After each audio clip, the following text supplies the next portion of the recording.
All right, all right. Yo, yo, yo, yo, yo. What's going on, good people?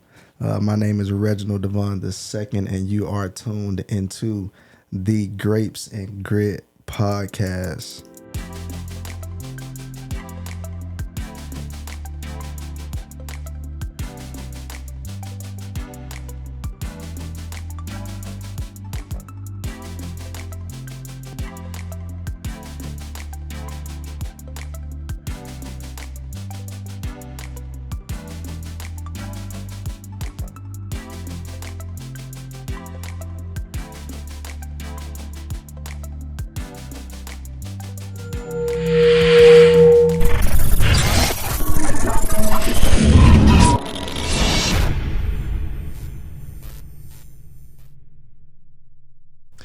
All right. So today I'm super excited because I have, for one, a friend in the studio with me. She is currently the president of YRD, correct? Yes, correct. That is the Young Realty Division, Yes, Houston. Realtist Division. Right? Yes. All right. She is a pageant winner. I'm hoping I'm using the right terminology. I know they're pretty specific in that realm, but she is a pageant winner. She is a serial entrepreneur, a mother of two, and the list goes on and on and on and on and on. So welcome to the podcast, Miss Atia. Thank you. How's it going? It's going good. I'm excited to be here. Well, first, you said you admire me. I admire you just as much as you admire me. But it's nice to, be a young Black woman and be acknowledged for, what I'm doing, because we all know it's not easy. So, Right. I hear that. So, how's life? How's the family? How's your love life? How's everybody? Oh, let me get into it. So, well, I'm divorced and I have my two children. Life is good. I'm just working and I'm following this guide. I pray and ask God to guide me and order my steps and tell me what type of mother he wants me to be, what type of entrepreneur he wants me to be, what type of activist. So I'm just using my ears and my passion to know what I'm doing, and I can tell when I'm kind of taking the wrong direction because I'm a little hard-headed. I might still try, but I get right back on path. So everything is good. I'm just gonna keep on moving. Fun fact. She's always been hard-headed. Yeah. I've been knowing Atia for, oh my gosh, a very, very long time. For the majority of my lifespan, I feel like I've known her and her family. Her family knows my family. And we've always just been connected in a great way. She's always been a phenomenal individual. I love her mom. I love her dad. Her dad actually was my coach for some years because I am a ball player. And he used to pick me up from the house, and we used to travel to Louisiana and, all these other states to play in tournaments and all that good stuff with, him and Coach Rick and all those guys. So we're definitely linked. We've been linked for a very, very long time. So again, I'm just super happy, to have her here, to take time out of her busy schedule, because she is very, very busy. She's kind of like a hot shot in the real estate world, from my perspective at least. So I'm definitely grateful to have her here. So shout out to Coach Lawrence, because he didn't. What up, Coach? He is on his way to a basketball game at Dawson High School for the girls varsity, and he was like, "Where are you going? You need to be here. Be with me. Come watch the game." And I had to tell him, "It's like, Dad, go enjoy the game with Mom. I'll catch up with you after." So that's funny. Shout out to him. I feel special now, man. You know what I'm saying? I just was like, we got something to do. That's funny. That is funny. That's funny. All right. So before we move forward, I just want to make sure you amazing people like, comment, and subscribe to the Grapes and Grit podcast. Head on over to grapesandgrit.com. That's grapes in, the letter N, grapesandgrit.com. And check out the brand and just connect with us. We're also on IG as well. Handle is at Grapes and Grit. All right. Shout out to our partners, Galva Agency LLC, as well as Omni Cosmetics LLC. All right. Shout out to y'all. All right. So let's go ahead and get into it. All right. So Tia, tell the viewers, who is Atia, right? Like who is Atia? The mother, the friend, the cousin, the sister, the believer, the entrepreneur, the boss lady. Who is Tia? Well, Tia is always happy. I will say that. I am the person in the room that always has a smile on her face, and nothing really gets me down. There's something about my childhood that a lot of people don't know. So when I was young, I was very sick. I was like a resident at Texas Children's Hospital. Okay. And I had like kidney problems. And I mean, my parents were at a point where they were planning my funeral. So when you're a kid and you're in the hospital and your family's visiting you and you just know that your time is short-lived, but you still love the life you live. You love your family. I was just content with it.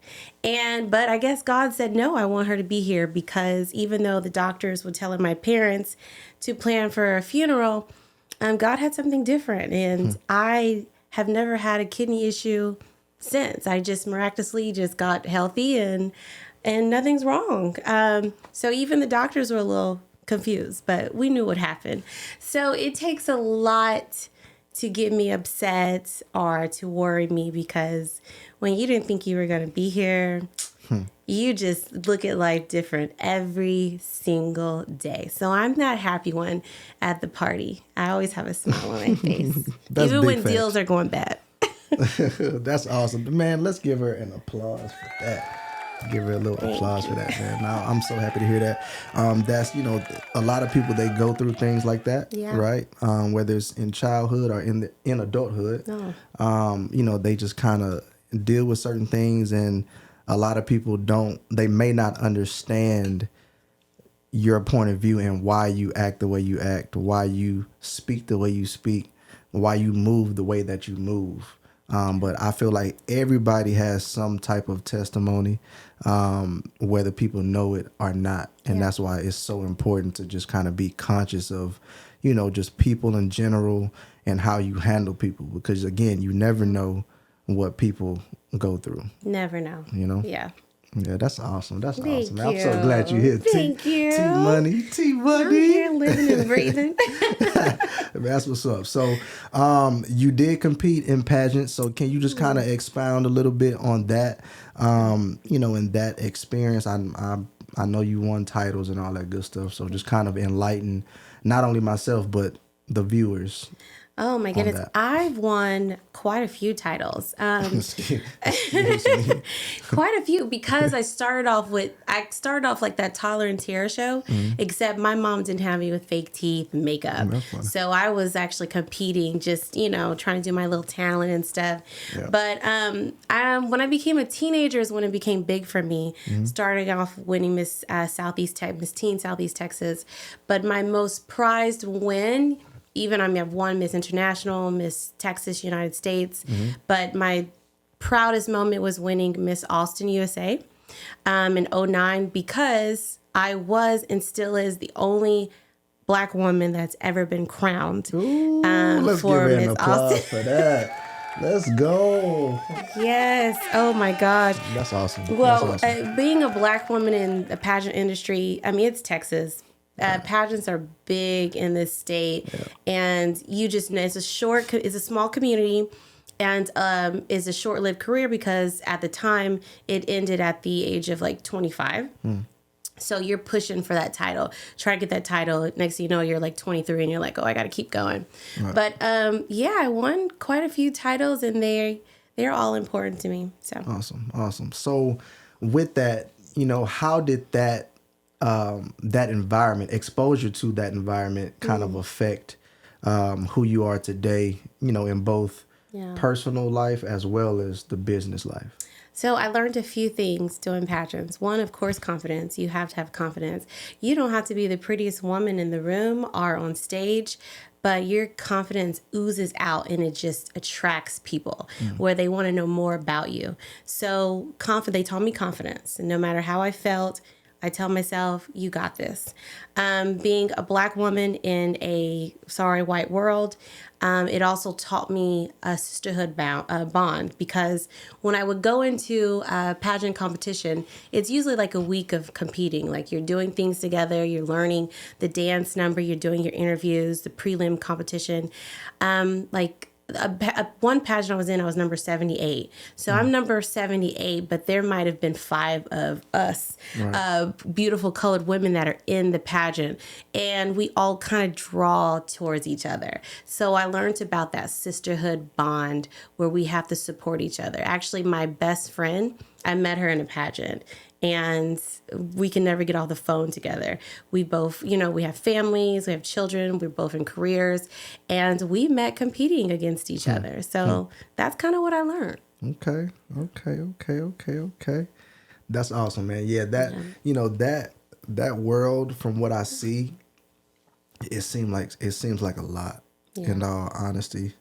I see both, I guess, the good and the bad in it. I'm sure you experienced both good and bad situations, people, like the whole 9 yards. But ultimately, I think, it really helps a lot of, young women of all races, just kind of learn how to be a woman, have the type of etiquette that, a woman would like to exhibit. Yeah. And I see that a lot in you. Like, you can, I mean, of course, I know that you experience these pageants and all of that, but if it was somebody else, that didn't know that, I feel like they would not necessarily guess that you were a part of pageants, but they know you had some kind of training. Like, okay, she knows how to, do this. She knows how to do that whenever somebody does this in this type of setting and all that good stuff. So, I'm definitely a fan of the pageant world, but. Thank you. Actually, it's one of my goals that I will accomplish. I don't know when it's going to fit in my life, but to either have a charm school or to be a pageant coach, or just have a place where I can teach young girls proper etiquette, whether it's business, whether it's pageant, or whether it's just being a woman or even a wife. Like, I just know that that's going to be my passion. Yeah. Okay. All right. Cool, man. So, tell myself as well as the viewers a little bit about your current field and what you're focusing in on at this particular moment. Oh, man, real estate.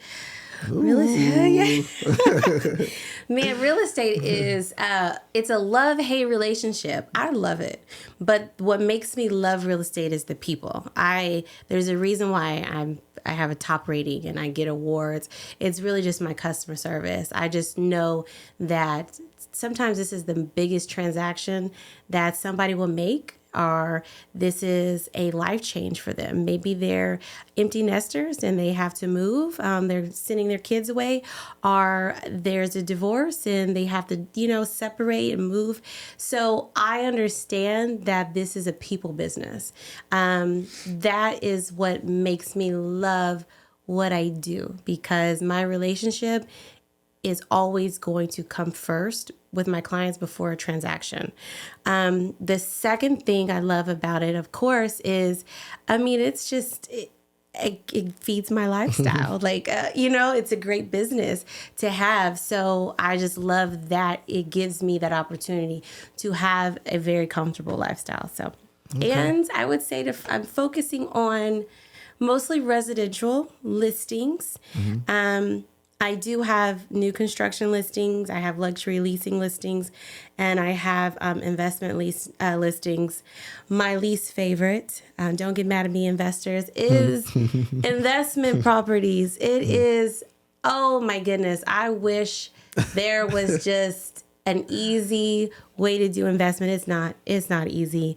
You have to work with investors. You got to hope they trust you. A lot of investors out there will just make decisions without their realtor. And then guess who it falls on? It falls on us trying to get that stuff sold. And Right. you'd be like, no, why you bought this big old house in this small neighborhood? I don't have no comps. I don't even know how I'm going to sell this.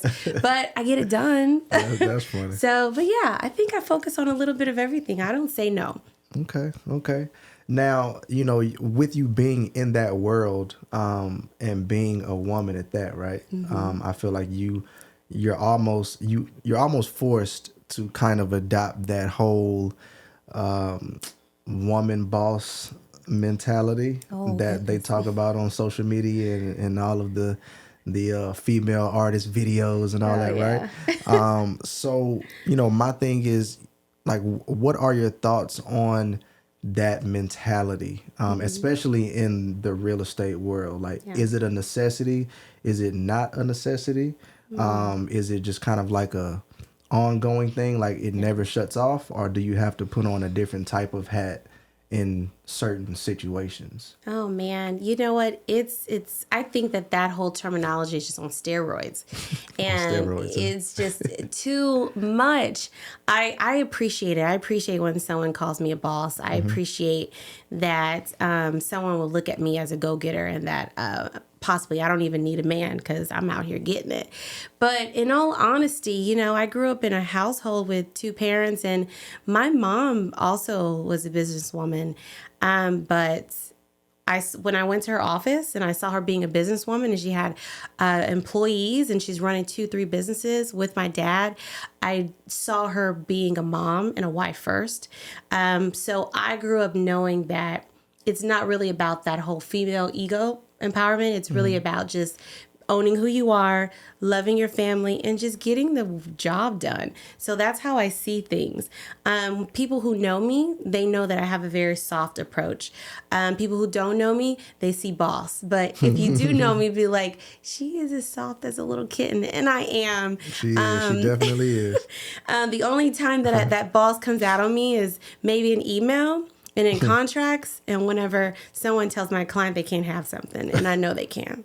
So that's the only time the boss comes out of me. But when I get home, I just kind of want to just settle into being just a sweet me. That's funny.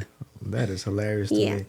So kind of what advice do you have for people that are looking to invest in real estate, as well as people that are just trying to get into real estate as a realtor? Oh, okay. Let's get into people who want to get into real estate first. Okay. Oh Lord. Y'all about to get it. Let's go ahead and do it, because these reality shows got y'all confused. Oh Lord. Okay. And I'm not gonna talk too bad about reality because not gonna tell everything, but I have an opportunity to be on one of them, maybe. So maybe y'all might see me on one, but they are lies. I mean, it's all fluff. It's just not true.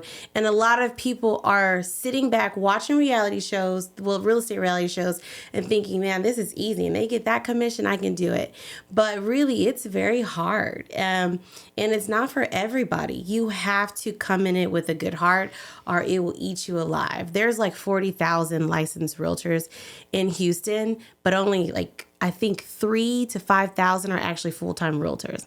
And that will tell you there that so many people are jumping to get their license thinking it's easy. And after 6 months or a year, they're like, oh no, I can't do this. So if you are thinking about getting into real estate, make sure it is really something you want to do and it's a passion and it's not finance driven or will kind of drown you. And make sure you have that support. I've had single moms who ask me if they should become a realtor, and we talk about their lifestyle and their finances, and I quickly let them know, no, it's not a really good time because real estate is also very expensive. If you want to do marketing and advertisement, I mean, that is thousands of dollars a month expenses. You have to pay your dues to be a part of MLS. The things we send you to look at homes, we're paying hundreds of dollars a month just for you to have access to that stuff. So it's a very expensive career to have. It's very time consuming, and we work on commissions. We might have a nice commission, but that might be a realtor's first check in months. And a lot of people don't realize that. So you also have to have a great money management skills. So Say that remember again. that. Say that again. You have to have great money management skills. You can't get a $10,000 check and think you can blow it, because some of you might have 5 deals and they're all being pushed out, or they're falling through, or your buyer might say, I'm just going to rent, and then you start counting the money, and then you realize, I wish I didn't count it. I really need this. So yeah, that's mostly important. Now, for people who are wanting to buy real estate, that's smart. Okay, it's always a good time to buy real estate, and I truly mean that, especially living in Houston. So let me just go ahead and tell you this about Houston. Over 200 people a day move here because it's still in the low income. It's still in the high income, but also low living in the nation. So what people make around here, they can live comfortably. You can have a $30,000 a year salary, $50,000 a year salary. You're in the $100,000, you can live really good, but you still can live comfortable, because in Houston, and especially the state of Texas, it's affordable to live here. So that's why a lot of people want to live here. And then there's so many jobs and corporations that are moving their company here because they're realizing, wow, this is where all the diversity is, and this is where all of the good people that we want part of our company here. So we're here. And then that's why you keep seeing all this development. It's because it's growing. So if you do not hop on the home ownership train, and I don't mean buy a house to live in, I mean just buy a house to put renters in, just buy, you will fall into the renters nation, because we're growing so fast, and because so many companies are moving out here, because development is growing. A lot of those companies are buying out all the houses because they know that this momentum is going to continue to go, and people are going to need a place to live. So if investors and companies and people with money keep buying houses so they can have renters and they can have a substantial income from it, they're going to keep buying because they understand what's going on.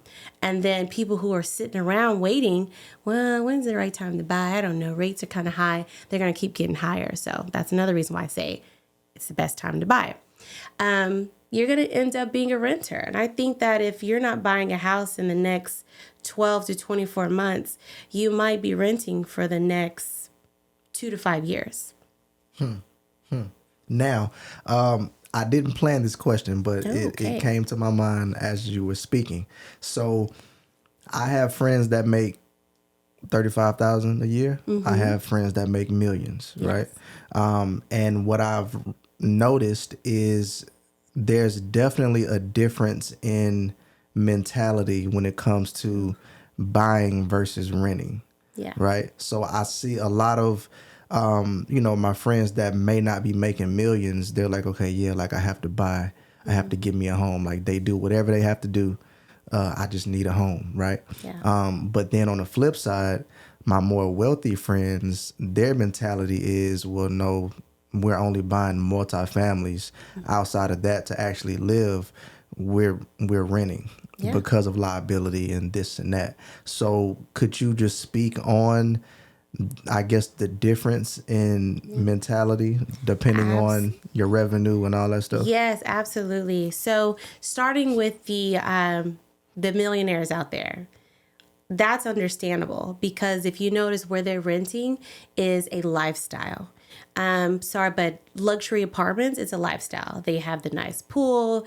They can walk straight to the Galleria.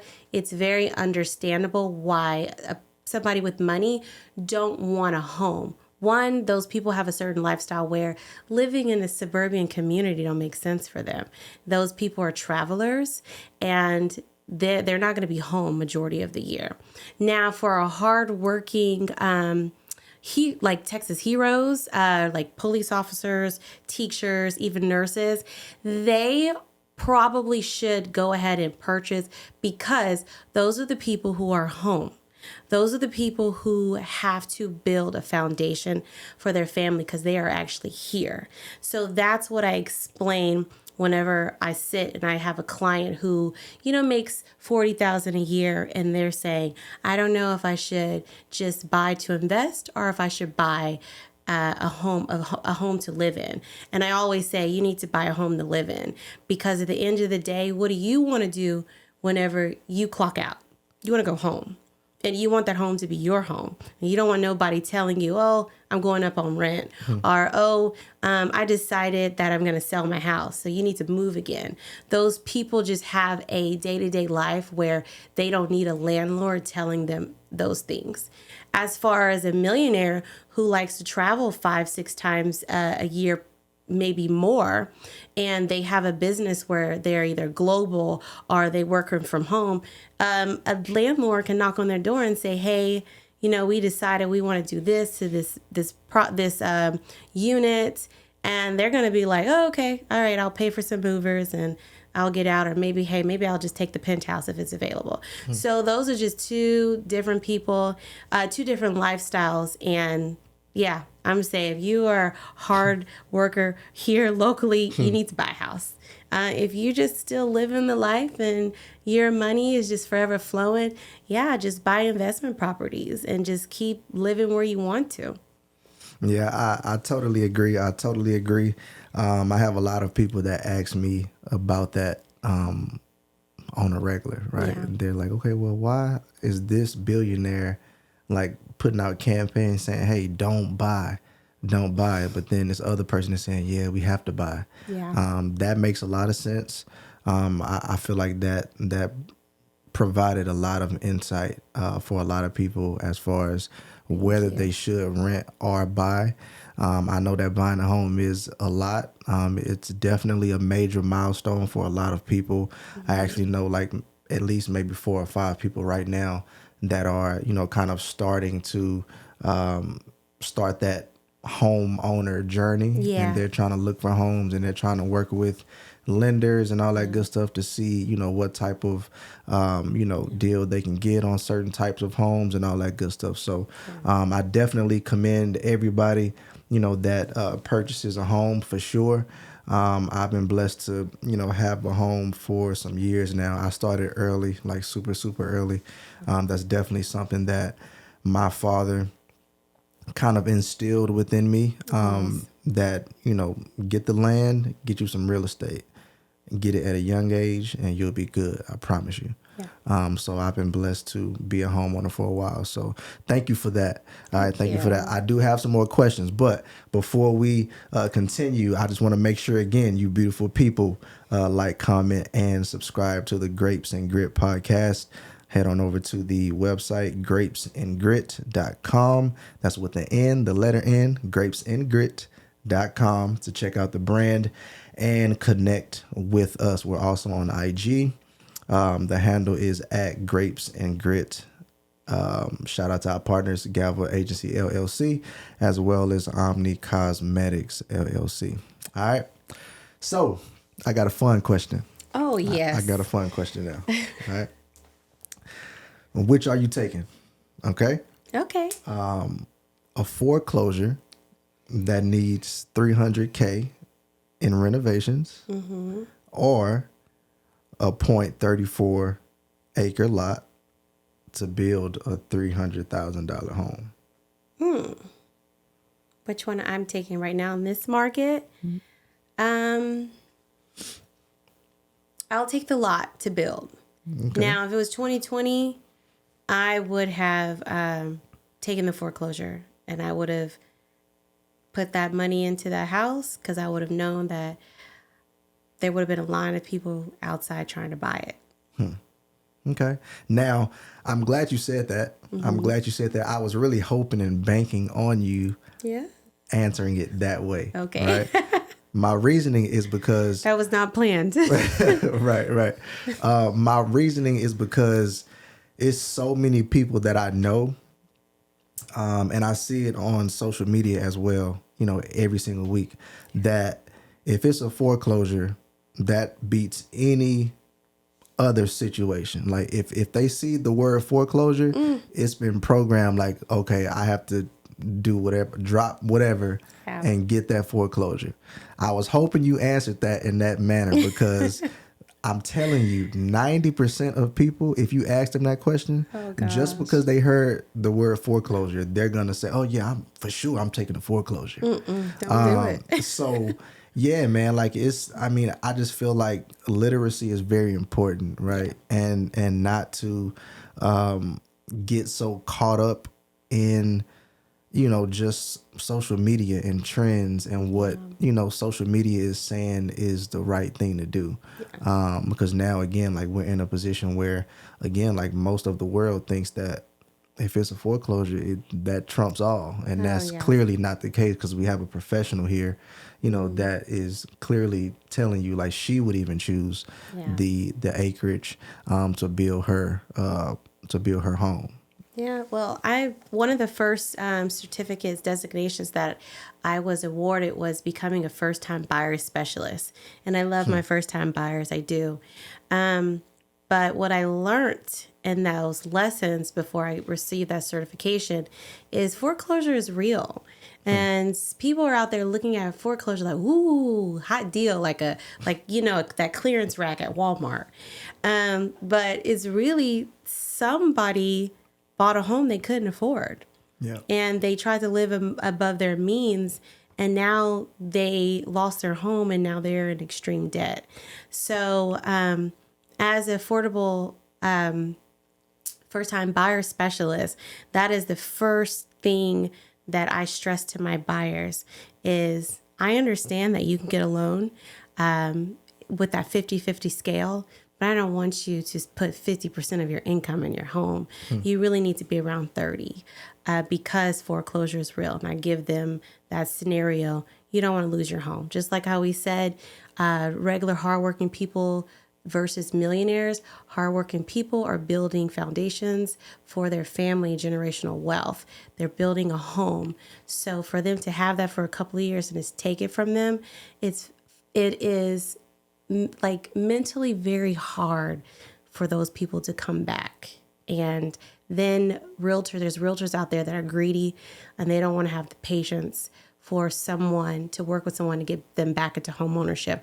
I've actually worked with quite a few buyers who have lost their homes and their credit has dropped. And it took my last one like that, who had fell into the market and bought a house she couldn't afford, got divorced, fell into foreclosure. I mean, I worked with her for 2 years, but she got those keys. And I was going to ask you, like, how does that affect them moving forward? Like, okay, you lost your home.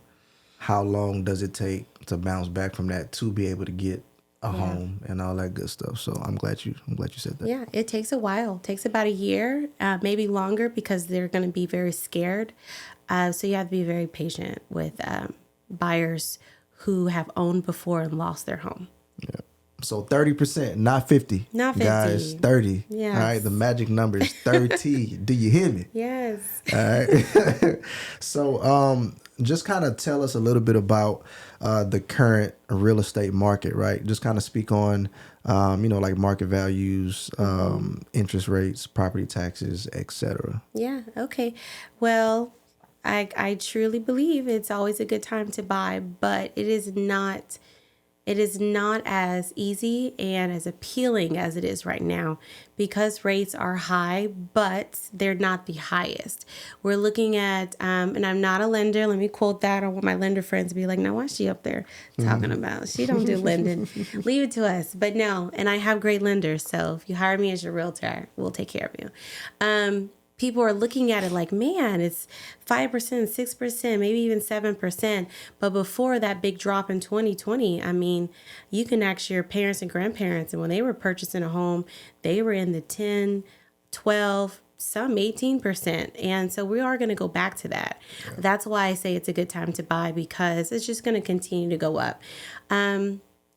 Land and homes, they're not going anywhere. People aren't going anywhere. We live in an overpopulated place and everyone wants to live here, like I told you before, because of the jobs and the lifestyle and affordability of being here. So you're constantly competing with new incomers in the city every day. Okay. All right. Top 2 questions that Mm-hmm. you're asked by your clients. Ooh. Top 2 questions. Top 2. Okay. If they're first time buyers, the first question is always, what does my credit score need to be? And So what does that need to be? Oh gosh. Ideally. I would say I like my clients to be at least a 650, but you can purchase a house as low as 580, but I don't want you to purchase a house below 630. I would prefer you to get your credit score up. And you know what's funny is a lot of people don't even check their credit. You need to be checking that credit, that app, just like you check your bank. Right. You need to be seeing what's going on with it. A lot of people are so scared. Like you ask them, okay, let's log in. They're like shaking. They don't want to see it, but you got to see it to know. And especially with apps like Experian apps or TransUnion, it's going to tell you, hey, you just bought your kid a Cricket phone and you've paid 3 bills. Do you want to add that to your credit line so we can boost you? I mean, it's going to educate you. Those apps are there to help you. And you're able to pull your credit once a year. So I say do it. Just monitor your credit. Sometimes you don't even know that all it takes is one thing you don't even realize just to boost it up. Right. So I would say it's good to be at a 650 and up. Of course, we want you to be in the high 700s, in the 800s, and a lot of people don't realize that your credit score can go above 800. Right. So keep it going. And the second question after asking what does your credit score need to be is the following: well, what do I need to do to fix it? So, and that is perfectly fine because no one is perfect. And one of the reasons why I am a founding president of the organization I am, the Young Realtors Division, our mission is to redefine real estate culture by teaching minority children about these things so that they become adults and they're prepared for it. And that's it. Now, for my higher income clients, the first question they ask is, what's the best area? And the second one is, can I buy 2 houses at the same time? So I think those are the most questions I get with them. Of course you can buy 2 houses at the same time. We sure can Ladies do and it. Gentlemen. But let's slow down. You big time. You doing all that. I mean, I don't even do that. Now, come on now. Like, I want both of them. Right, yeah. Right. You're a little greedy, ain't you? No, yeah, I'm just playing. All right. So can you kind of talk about the different types of mortgages? Because I feel like a lot of people, you know, they get so caught up in, okay, I just have to get a home. Yeah. I don't care how I get it. I just want it. And they don't really understand like the different types, you know. So speak on like the conventional, right? Yeah. The fixed rates, the adjustables, like the government assisted ones. Like it's so many of them out there. There is. But you know, like the top 4 or 5 that are most common, I feel like people, they don't know. They don't know. And there is a loan for everybody. So of course the most popular that everyone uses is FHA. That's a government loan. You need 3% down. Second one is conventional. Conventional is a loan for those who have prepared to buy a house. Their credit score is good or excellent, and they have money saved. So because if you have conventional, you're going to be putting down more money. The average is usually 5%, or you don't need 20% down. That is a myth that a lot of people were stuck on. But some people do prefer to put 20% down. If they're looking for a conventional loan, those are people who really, really have prepared to buy a house. And of course, there's my favorite VA loan because I love our veterans. Let's give them a round of applause. Yes, please. They deserve it all. And a lot of veterans don't even know that they're entitled to not only, zero down to purchase a home, but they are also qualified to purchase land. So there's a lot to come with a VA, and there's a lot of VA that do not even use VA loans. So I'm always like, let's start there first, so you can get your benefits and what you deserve. And then of course, jumbo loans. Those are for our hardworking hardworking business owners or in the medical field who they make a lot of money, but they want to buy that $1 million home, but sometimes they need to have maybe 2 mortgages. And a lot of people do those jumbo loans whenever they want to go ahead and buy their forever home, but they're not 100% ready. And sometimes you do have to jump in there to get what you want, especially if you have a wife that's like, but I want this house. I want this house with a big kitchen. So, and I do have those clients.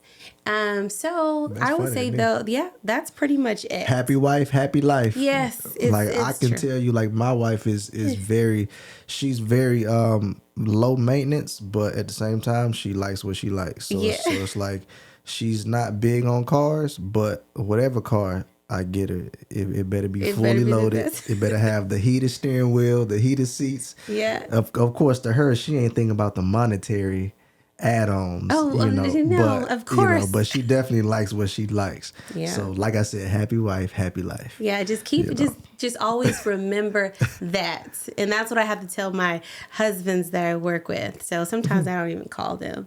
I'm just like, See, y'all yeah. be plotting. See, Yeah. y'all be plotting. See. I don't even call You telling them. on yourself. I was like, come on, let's go see these first, and then we'll bring him, and then you show him what you don't like. It's like, so yeah, there's a plan to it, but most of those husbands, they already know. Okay, all right.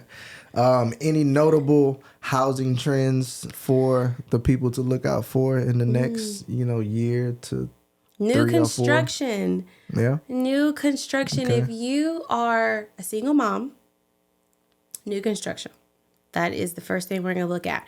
One, it comes with all the warranties. It's brand new. It's easier. It's new construction. I believe every single woman or single mother that I took out house hunting, of course, they had an idea of getting a resale home with a pool. They had everything.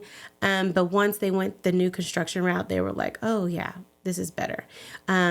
So new construction. And same for any even single men, I would say new construction. Right now, they're having big blowout sales. I mean, no builder wants a inventory home sitting. It costs them money. So they're going to do whatever it takes for you to purchase that home. Just like Perry Home. Perry is giving like $25,000 to close on a home before the 31st. Let me see. Meritage Homes is also doing a blowout sale.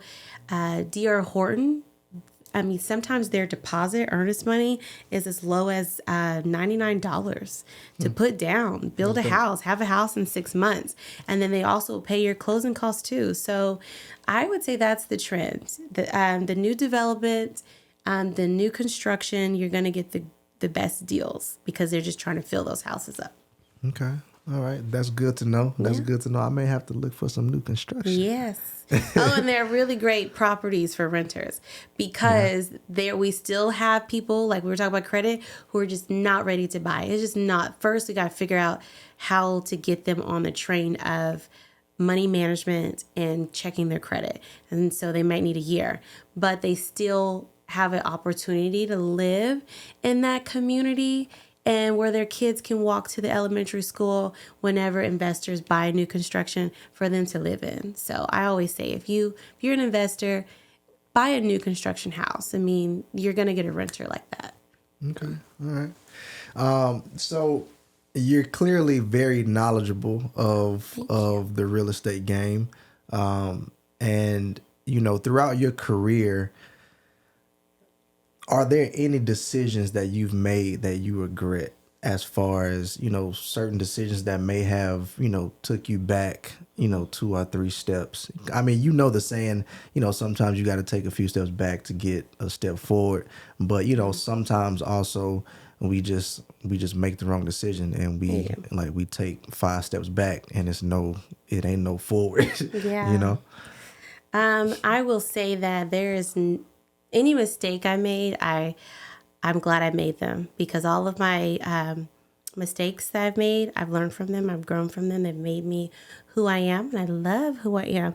I always tell my sisters or anyone who asks me, mistakes and challenges are like slingshots. If you think of a slingshot, when you push them back, the further you go back, the faster you'll go. So you have to look at those I like challenges. that. I like that. Let's give her a round of applause for that because I like that. I like that. Ooh wee. I'm gonna use that one. Oh God! I'm gonna use You that one. have to. You have to look at the challenges like a slingshot, and thank God for them, because you have to know that it's going to take you to a place. Every hard moment I've had, I think about a winning moment, and I'm like, man, I didn't appreciate that winning moment if I didn't have that challenge. So. Yeah. So no, I wouldn't Now change it. speaking on that, you're sitting down and you're thinking about like these different moments, and you're overwhelmed with like gratitude, like, okay, yeah, like I may have, did that wrong, but I'm grateful for the lesson, right? How do you find a balance between your personal and your business? Because I know you're a workaholic. I know that. I'm a workaholic, and even with me, and I guess I'll elaborate once you answer, but I have a problem with like balance. I do the best that I can, but I have a problem with it. So like, how do you find that balance? Because I know your kids, they go force you to find a balance. Oh my gosh, I know. So I'm still learning that. I'm still working on that. It's very hard.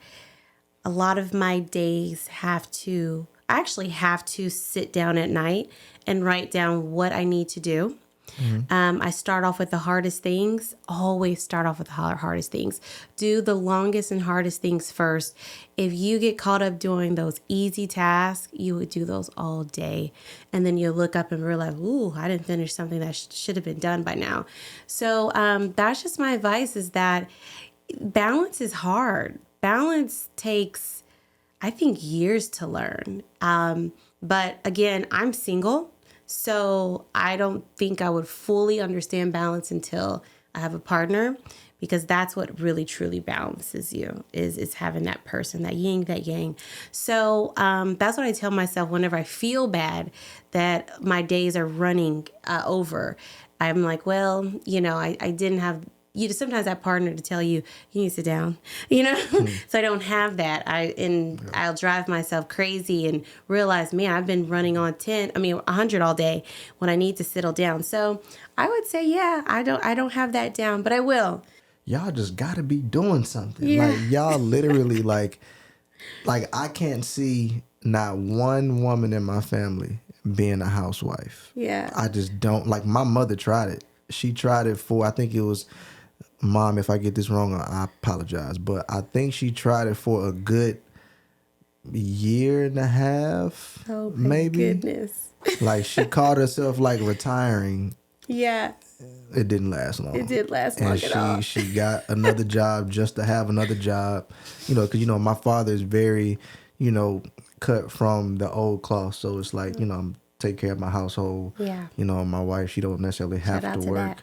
that. Of course they went through their, their tough times in the beginning, to where they both had to, contribute, to make ends meet and all that good stuff. But, once he got to a certain point, he was like, well, bet, if you work, it's up to you. It's just it's optional. You Yeah. don't have to. So like, she tried it, and it drove her crazy, and she drove all of us crazy. Oh yeah. It's like, go ahead. It's I'm okay. like, Go come out on, there and Ma. work. Come on, Ma. Like, come on now. And That's good just job. kind of speaking on balance, right? Just kind of getting back to balance. I struggle with it. Yeah. I struggle with it. I'm not gonna lie. My wife tells me I do a decent job. Okay. Well, she doesn't use the term decent, so don't get it twisted. Like, she says I do a great job at it, but like me, I'm a perfectionist, right? Okay, yeah. So it's like, sometimes I'm in the middle of a meeting, right? Or I'm in a meeting of like in the middle of working on something like very, very important. And like, I literally get convicted and I feel bad. Like Yeah. I need to be at home, like playing with my son or something. Oh yeah. Or And it hits whatever. you hard too. Right? Like it hits you like a ton of bricks, man. Like, even today, I knew I had this shoot, right? So I stopped what I was doing here to go and just pick him up from school Yeah. and take him home, just so I could at least see him. Now, to me, that's small. Like, I still feel bad because I'm not a part of his bedtime and all that good stuff. Yeah. But balance is definitely something that it takes years. Like you said, it takes years and years to master. Yeah. I definitely think I do a solid job at it, but I know I have a lot of work to do. But just knowing me, it's going to be very difficult for me to truly be balanced until everything that I'm building is at a certain stage. Yeah. I agree. That's just the entrepreneur in us, like the perfectionist in us, like the go-getter in us. Like we're not satisfied until whatever we put on paper, like you said, right? Yeah. Hey, I need to do this until it's done. Yeah. Like you locked in, and it takes a lot of support, right? It takes a lot of special people in your corner to be able to be by your side through that, because it's going to be a lot of late nights, a lot of absentee experiences where you're not able to make this game or make this event for a family member because you're on a plane headed somewhere to take care of business, or you're stuck at the studio shooting the Grapes and Grit podcast, right? It takes a lot of special people, a lot of strong people, but I think that humans in general, like we're built for it. It's just a lot of people just they're not able to get past the mental aspect of like strength. Yeah. Right? Like we're built to do this. That's true. But if you're not mentally strong, Oh yeah, you can't. everything else falls apart. Yeah. You get what I'm saying? Successful people, entrepreneurs, Yeah. they live 2 to 3 different lives. Right. And that's just the truth, especially if they're a traveling entrepreneur. So they have to be married to people who understand that.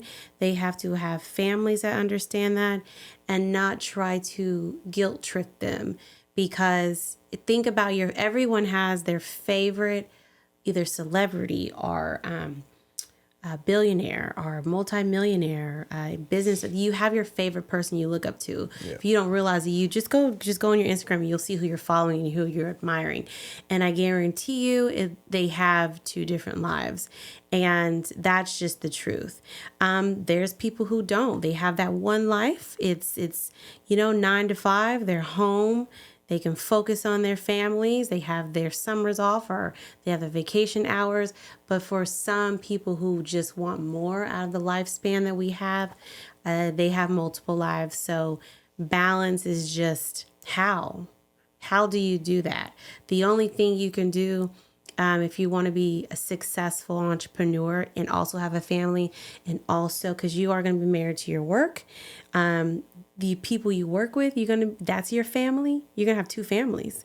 You're going to have people you work with or people who are with you in this world, and then you're going to have your family that's at home.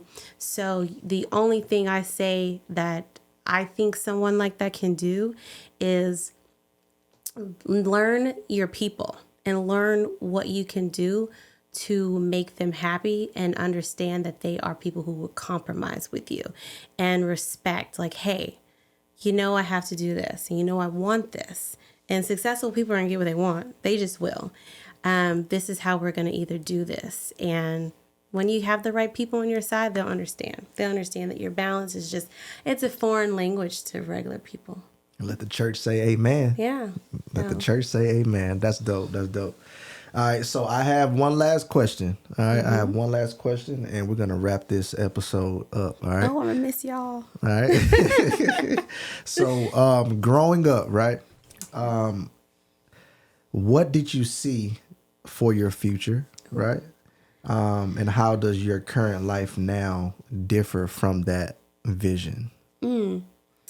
So, because you've done a lot, so I'm curious to know if like you envisioned this as a kid, or if you wanted to be I don't know, like a dog trainer or something. Yeah. I don't know, right? I did. I saw myself doing more TV, film, or just being with someone very high profile, where I had to understand his balance and just make sure I fit into his nook and accept it. So that's kind of how I saw my life, being like an Oprah. you know. But even though I'm here telling you I'm in the real estate business, I also I'm on a TV I'm on a show that's on Roku and Apple TV. It's called the Session Talk Show, and we are working on getting it on a network. And I'm also I just got a part for a lead role in a movie that's going to be on Tubi. Hey, let's give her a round of applause.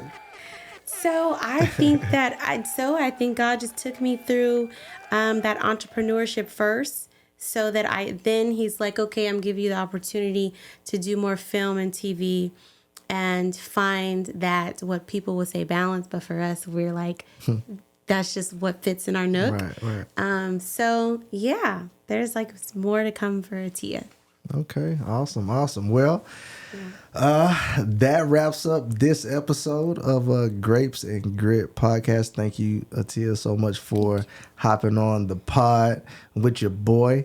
You are the first guest that we've had on this podcast. So, but you know, I just felt like you fit in what I needed for that first guest featured type of episode. So I'm definitely grateful for you and your presence and the knowledge that you've been able to share with the people. All right. Do you have any last words before I go into the outro? Oh my gosh, yes. If you're Like looking, drop your website let or me whatever. tell you, if you're looking know. to buy or sell a house, go to AtiaWillisRealty.com. Call me, text me, let me know how I can help. And also watch my show, The Session Talk Show. It's live. It'll be on Hilton, but just go to thesessiontalkshow.com for more information. So. All right. Awesome. Well, thank you again, Tia, for joining us. It's always a pleasure to share the space with you. All right. Grapes and Grit family, I hope that you enjoyed this episode. Be sure to like, comment, and subscribe to the Grapes and Grit podcast. Head on over to grapesandgrit.com to check out the brand and connect with us. Also, shout out to our partners once again, Galva Agency LLC, as well as Omni Cosmetics LLC. All right, until next time, growth, strength, and longevity is the wave. See you soon. Bye.